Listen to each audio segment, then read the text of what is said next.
Making the first step. It's hard, it's difficult, and if you've ever had a crush, you know exactly what I mean. We rehearse this moment multiple times in our head. We type out messages, delete them, type them back, delete them.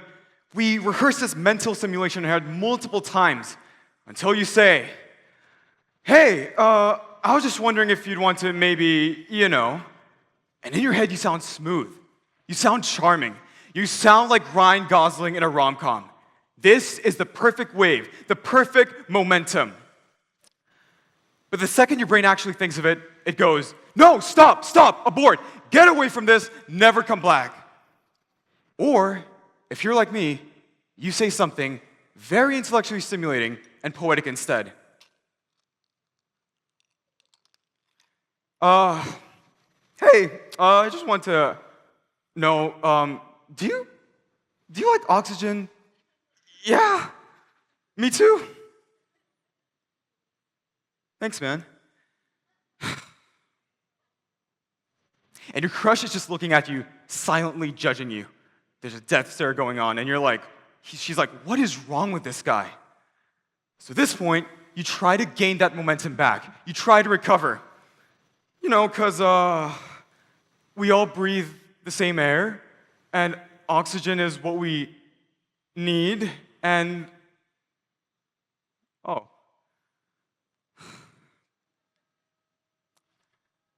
In that moment, you realize two things. One, you're never getting that date.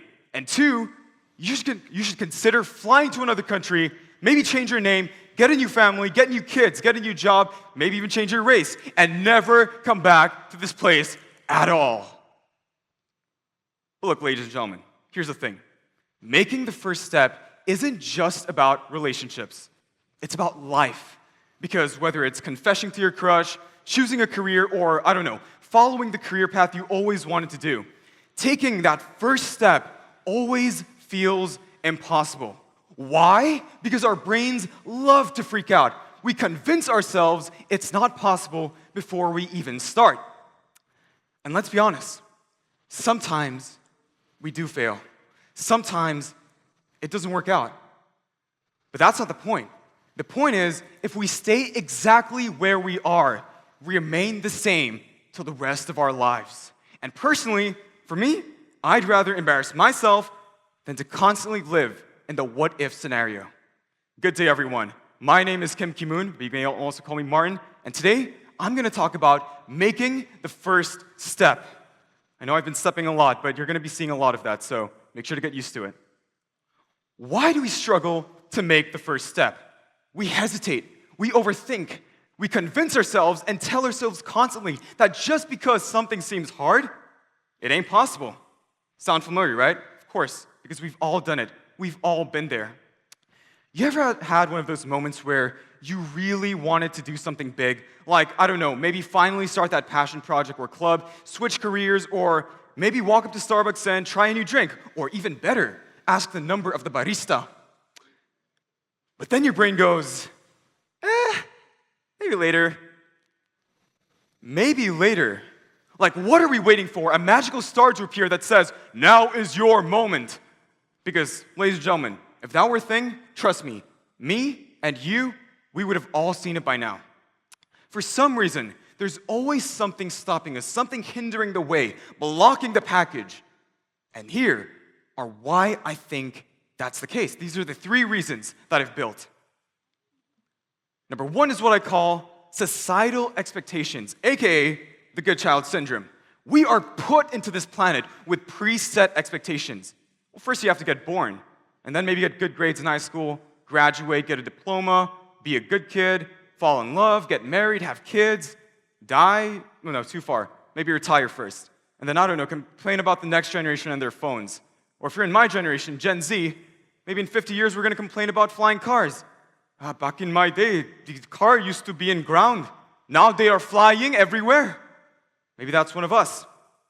Or, listen and look. There is nothing wrong with a conventional, stereotypical career path.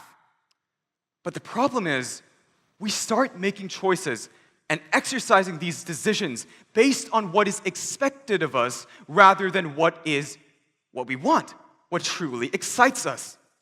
You ever tell your parents you want to do something really risky or like what you want to become when you grow up? Mom, I want to be a filmmaker. What? A filmmaker, a person who makes movies and a person who, gets a set, directs actors, makes movies. Like camera movie. Yes, mom, movies. Ha? Anak, may sakit ka ba? Anong kalokohan yan? Which translates to, do you have fever? What kind of nonsense in this? 너 뭔 소리 하는 거야? If you have to wait for the translation, by the way, and you're full Filipino, just know you just had a full Korean translate your own native language to you. Congratulations, senora and senorita. But here's the thing. I probably didn't have to translate that, right? You know why? Because Asian parenting is a universal language that we all understand, barriers broken. We grow up thinking we have to follow a script that somebody else wrote for us. Maybe we should follow this stable career that, my parents set up for me. But what if we don't want that life? What if we want to do something different? Next is what I call the fear of failure, also known as the what if I suck dilemma. There's a pause in between there. The moment we even consider trying something new, our brain instantly produces the worst case scenarios. What if I fail? What if I die? What if I embarrass myself? What if I end up broke and never have a job again? We act like failure is this big, bold, dramatic thing that will change our life and will become a catastrophe that's going to be remembered by everyone. But here is the truth. Failure is just proof that you tried. And you know what's worse than failing? Never trying at all. Because then, you don't give yourself a chance to succeed.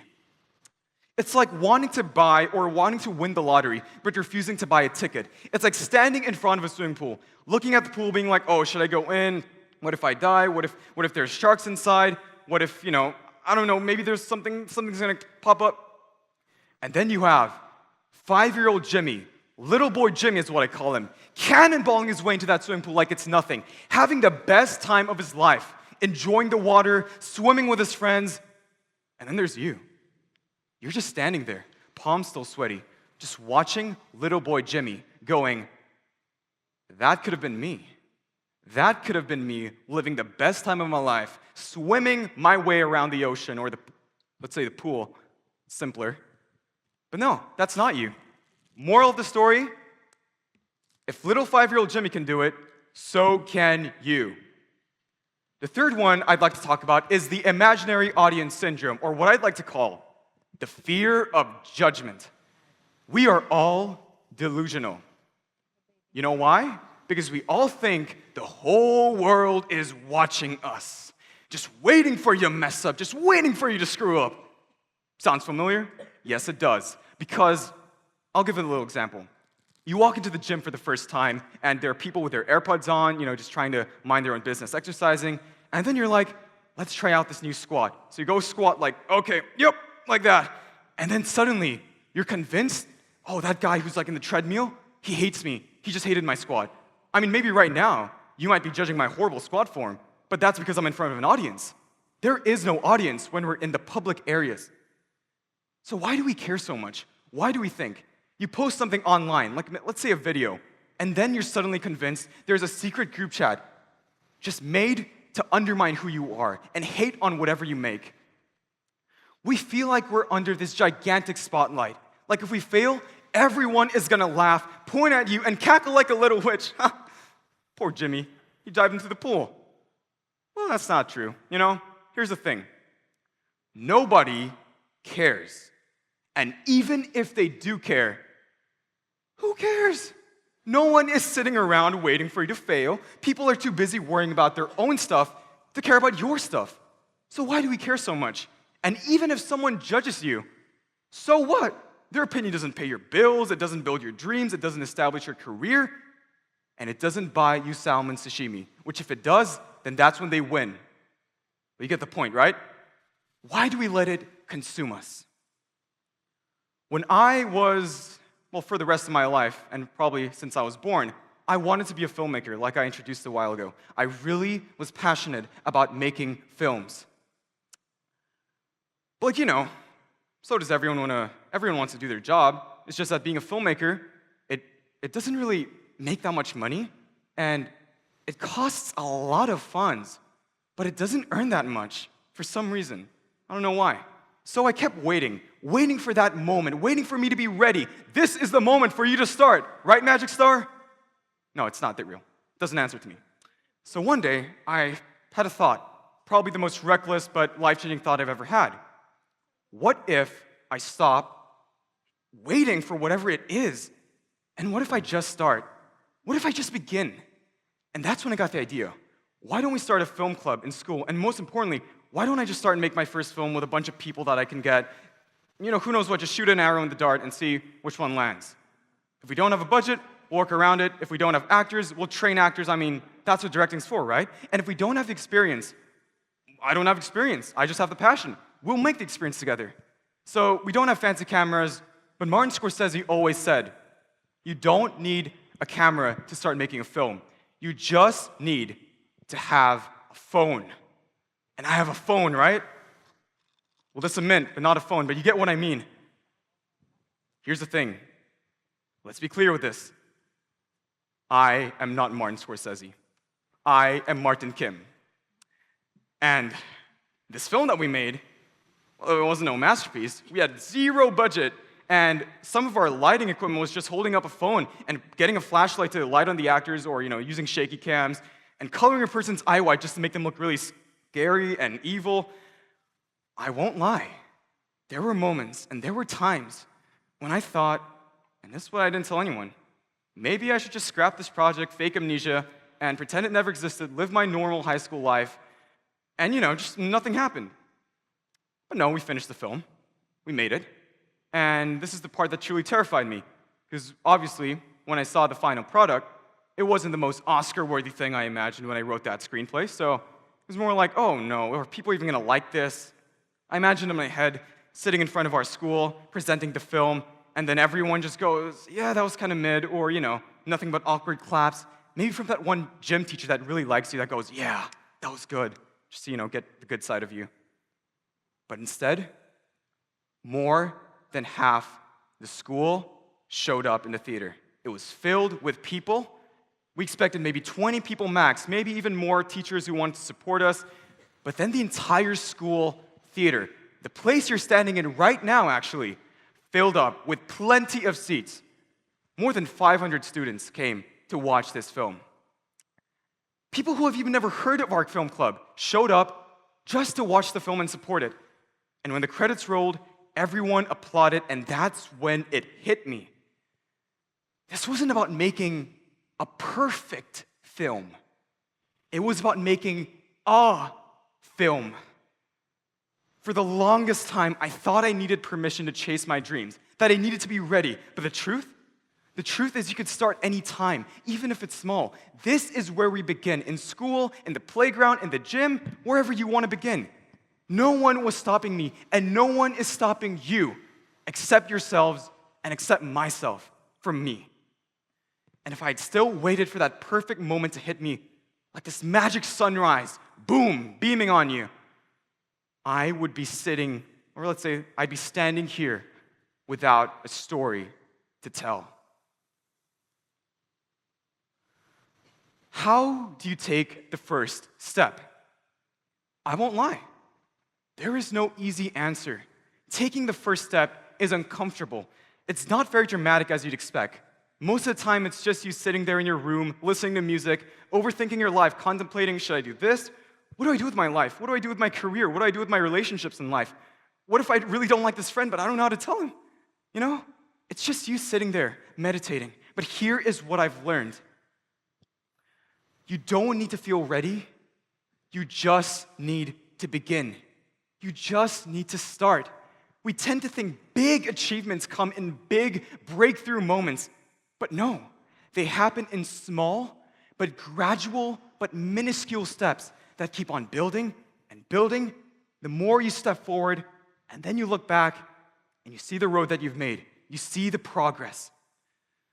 And look, when you look at the progress, that's the most fulfilling part about this whole thing. If I become a successful filmmaker, maybe in 20 or 30 years, and you see me on screen, it won't be because of this one big breakthrough moment. It won't be because I got lucky out of nowhere. No, I would never think that. It's because of the people, but not just that. I will always look back to the days when I was a 5-year-old kid filming stop-motion Lego videos as a child, or gathering up my friends in a room to film something special like, oh, let's make a zombie apocalypse movie. People might not understand what you're doing at first. They might even say that what you're doing is wrong, that people should judge you. But when you decide to go for it and just take that step forward, when you stop hesitating for just 1 second, the world takes notice. Because success, like I said a while ago, isn't about a single defining moment. It's about the small steps you take every day until you lead to something incredible. Now, here's a little visualization I made just so that you can know that taking the first step creates a ripple effect. Taking the first step doesn't just change who you are. It affects everyone else around you. Because whether we realize it or not, we're all interconnected. We're all in the same society. We're all navigating the same fears, doubts, dreams, just in different ways. Because guys, we're all inherently different people. We're all different human beings. And when one person decides to step their foot forward and inspire everyone else, something beautiful happens. It gives others permission to do the same exact thing. Think about it. How many times in your life have you watched someone take this big, bold step and you realize, maybe I could be like that person. Maybe I should follow suit and go to that person's path. That's the power of action. It spreads. It inspires. So let it inspire others. Ladies and gentlemen, what's that one step you've been avoiding your entire life leading up to now? That decision, that risk, that dream you keep pushing aside. And more importantly, what's stopping you? The world belongs to those who move. So take that step, say the words, ask your crush out, make that leap. Let's be honest. By the time this TED Talk ends, whether you're watching online or you're in person, you're going to be doom scrolling on TikTok or IG Reels being like, I just forget about whatever this guy said. I know that's going to happen. So if there's one thing I want you to remember, it's just 2 very simple words.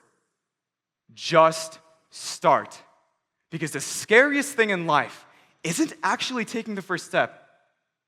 It's looking back one day and realizing that your entire life that you ever dreamt of was just 1 step away. Thank you.